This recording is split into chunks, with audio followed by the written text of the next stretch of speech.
he desperately wants to know if they're going to be with or without Kane, so he can build without him or with him, around him. If he's playing, you'll have certain dynamics and relationships around Kane that will differ if he goes and you have to bring in a striker. So he needs to know that sooner rather than later. And the best way to know that is to have an honest chat with the guy involved, the player. Because if I was a manager, if I was Postecoglou walking in there, first thing I'd do is phone Harry Kane up and say, can we have a meeting? And if he convinced me that he's desperate to go and he's not going to be at his best by staying and he doesn't want to see out the last year because he wants an opportunity, I'd be then going to Daniel Levy as the manager saying, But is it as simple nowadays? Can a manager sit down with a player and talk about the future? Would Harry Kane not go, you got to speak to my brother, my agent? No, he's the manager. The manager and players can speak. I know, but isn't it irrelevant to a point what Harry Kane wants? Because what Harry Kane so wants... he doesn't dictate the meeting. He doesn't dictate what's going to happen. But you have an honest chat with a new manager, if you're at the club as a player, right, about where you're at, out of respect. So if I was Harry Kane, I'd have no problem as long as it was confidential, which you would expect it to be. You'd close the door and you'd say, look, I know you're a good guy. I've heard great things, but now's my time. I'm doing everything I can to make this Munich thing happen. If he is. I'm not saying this is what he said. Yeah. But then he's got a choice to make then, the manager. He knows where the player's at. He understands I don't think he has got a choice. Who? Ange Postecoglou. Let's just say he goes to Daniel Levy. Well, no, he's got a choice to support Harry Kane getting out. Yeah. Or... I don't think it's even down to the manager in this case. I think the manager's got nothing to do. I think he has a factor. Let's just say, right, that he sits down with Harry Kane and he says, off the record, Harry, what are you thinking? And Harry says, I want to go. I'd rather go, yeah. We know how Daniel Levy likes to play hardball, right? Daniel Levy won't sell him now because his price is going to go up the closer to that window closing, okay? But then the closer he gets to that window, the less time Spurs have got to reinvest the money. So I just think... Well, and they're going to pay more. Who's going to pay more? And they're going to pay... It's catch-22, you're right. But I just think that the manager will have no say over what... It's purely Daniel Levy and I think it's Charlie Kane, his brother. I think you, as a new manager at a football club, are going to have some say, although Do you? Yeah, I think you would. I think you mean Postecoglou can go up to Daniel Levy and go, can you sell him? Even though you lose 20 million. I think that's how you say something, isn't it? I think Postecoglou's taken the job because he really wants the opportunity and he's thankful. Therefore, if Harry Kane stays or Harry Kane goes, he's still in. He's still invested and he's still going to give it his all. Yeah. And he won't moan either way. If Harry Kane goes, you won't hear Postecoglou moaning about the fact he's gone. He will if it's the last day of the season and he has got no replacements. Well, that won't happen. Oh, you've seen it so many times, Dan. No, Daniel Levy's not going to not have a replacement. Oh, you've seen it before? No, when? At Tottenham. Yeah, I would say... When have they sold someone and not had other people? When he went on the last day of the season? But when Berber went, they still had Keno, Defoe. They had players, do you know what I mean? I think they had... Didn't they sign someone? I don't know, Pavlyuchenko. I would say Spurs would have a history of letting people go. All right, Gareth Bale. They do let people go late, yeah. But they do. What we're saying here is Harry Kane is their main man. They would have to have a striker in place. So... Getting back to the point... But then if they get a striker in, right, then people know that Harry Kane's going to be sold. So put Spurs in a weak position. Weaker, yeah. Yeah. But you wouldn't do it that way. You'd have the signing ready to go. So I think that's what they've got to do, Spurs. Spurs have got to have a conversation with Harry Kane in the next week or two, right? They'd have had a conversation. Well, then what are we waiting for? Well, it's cat and mouse by the sounds of it at the moment. I mean, one of the guys, sorry, forgive me for forgetting his name, was on earlier. Was it Kevin Hatchard or somebody was saying European football expert? Bayern wouldn't be doing this if they hadn't had the go ahead from Harry. Yeah. Okay. Well, I read 2 weeks ago, a week and a half ago, that supposedly I'd read this.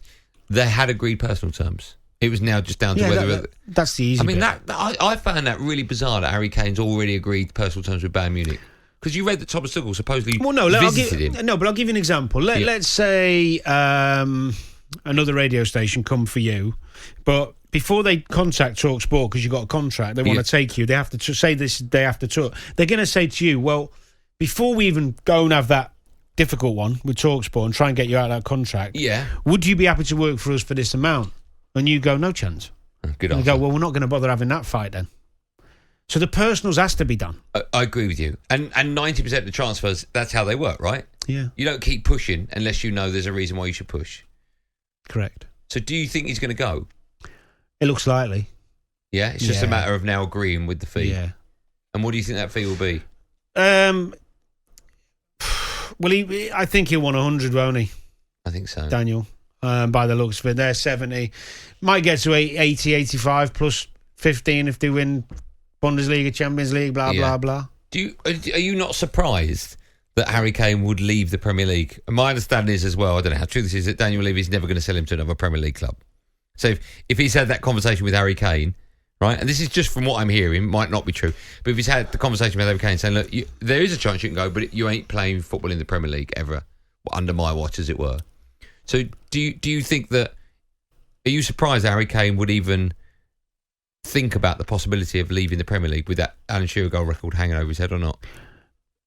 It's hard to know the individual and what's the most important, because if he goes to Bayern Munich, he could 3 years later have 3 titles and a Champions League winners medal, and still be one of the greatest strikers we've ever seen in the Premier League. Let me ask you this, right?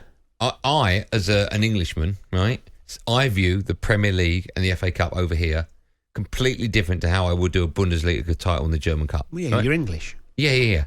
Do you? I wouldn't say it devalues it a bit, but if I was a footballer, I wouldn't get not excited. Is maybe the wrong word, but it wouldn't mean anywhere near as much winning the Premier League or the Bundesliga. There's no. I wouldn't go. Oh, I'm a league winner. I just go. But he's not going to win the Premier League. No, so I know it's not even a comparable. I know that, but if he went to another club in the Premier League, he might have a chance. Yeah, but if he's been told he's not going, you mean wait a year? Yeah, but he's not going to City. No, but he wants to go to United, or they're interested. But they might not win the league for 5 years. True. So he's going to win silverware in Munich, because they win it every year. Yeah. Now I get your point. What we're saying is, where's he prioritising things? The one thing he's got at Bayern Munich that he hasn't got at Man United yet is the chance to win the Champions League. Yeah. Because they are one of the best 3 teams in Europe for me, and constantly. With City and Real Madrid, yeah. Yeah, consistently. Yeah, okay, I'll give you that. And they've got hell of a squad. So that's probably what's tempting him. And also, you talk about institutions of football clubs. This is an amazing football club. And when you actually go over there and probably start seeing it and feeling welcomed and feeling loved, it's a different thing. And change, he's got a young family that could come into play. I get all that. That's down to the man, but he's not going to be there for long. He's only maximum is going to be there 4 years. Okay, last question, because I want to take calls in. Last question. If you were he, right, what would mean more to you, winning the Bundesliga title or beating Alan Shearer's Premier League record? Well, if beating Alan Shearer's record. It would. And it will mean more to Harry. Okay. But you answered that like it was a silly question. Well, I think it is. What, a league title over in Germany more than getting on? I think so. No, I didn't say that. I think he'd want the goal-scoring record more. Okay. All right. He'd want the goal-scoring record more than winning a league in the Bundesliga in Germany. So if his option was to stay at Spurs for however many more years, break the record, and never win a league title in Germany, he'd take that. Yeah, but he wouldn't be going to Germany just to win a league title. No, I know, but there's a chance he might not win. So you're just picking bits? Well, no, chances are you've got more chance to win the Champions League at the moment if you're Real Madrid or more so Man City, right? No. talkSPORT Drive. Super opinionated sporting debate.